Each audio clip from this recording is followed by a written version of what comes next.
Chapter 7 structural organisation इन animals.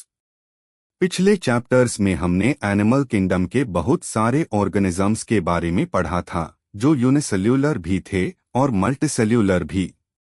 Unicellular organisms में digestion, respiration और reproduction जैसे सारे फंक्शंस एक हाई सेल परफॉर्म करता है, लेकिन मल्टीसेल्यूलर एनिमल्स में यही फंक्शंस अलग अलग ग्रुप्स ऑफ सेल्स के द्वारा एक वेल ऑर्गेनाइज्ड मैनर में परफॉर्म किए जाते हैं। हाइड्रा जैसे सिंपल ऑर्गेनिज्म की बॉडी भी डिफरेंट टाइप्स के सेल्स से बनी होती है और हर टाइप के सेल्स की संख्या हजारों में हो सकती है। वही human body billions of cells से मिलकर बनी होती है जो अलग अलग फंक्शंस परफॉर्म करते हैं। अब सवाल ये उठता है कि इतने सारे सेल्स मिलकर कैसे काम करते हैं। मल्टीसेल्यूलर एनिमल्स में सिमिलर सेल्स और उनके बीच मौजूद इंटरसेल्यूलर सब्सटेंसेस मिलकर एक स्पेसिफिक फंक्शन परफॉर्म करते हैं। ऐसे ऑर्गेनाइज्ड ग्रुप को टिश्यू कहा जाता है।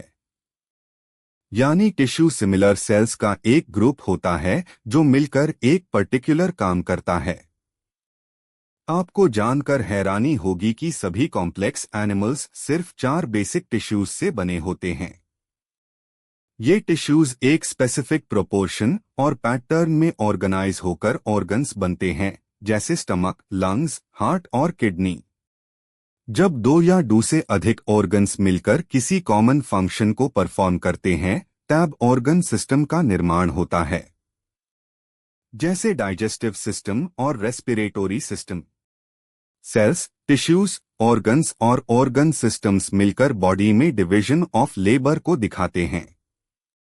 इसका मतलब है कि हर स्ट्रक्चर का अपना एक स्पेसिफिक काम होता है जिसे पूरी बॉडी एफिशिएंटली फंक्शन कर पाती है और ऑर्गेनिज्म की सर्वाइवल बनी रहती है। अब बात करते हैं एनिमल टिश्यूज की। सेल्स की स्ट्रक्चर उनके फंक्शन के अकॉर्डिंग अलग अलग होती है।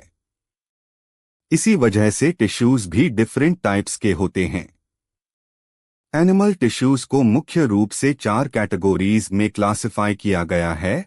एपिथेलियल टिश्यू जो कवरिंग और प्रोटेक्शन का काम करता है, कनेक्टिव टिश्यू जो सपोर्ट और कनेक्शन प्रोवाइड करता है, मस्कुलर टिश्यू जो मूवमेंट के लिए जिम्मेदार होता है और न्यूरल टिश्यू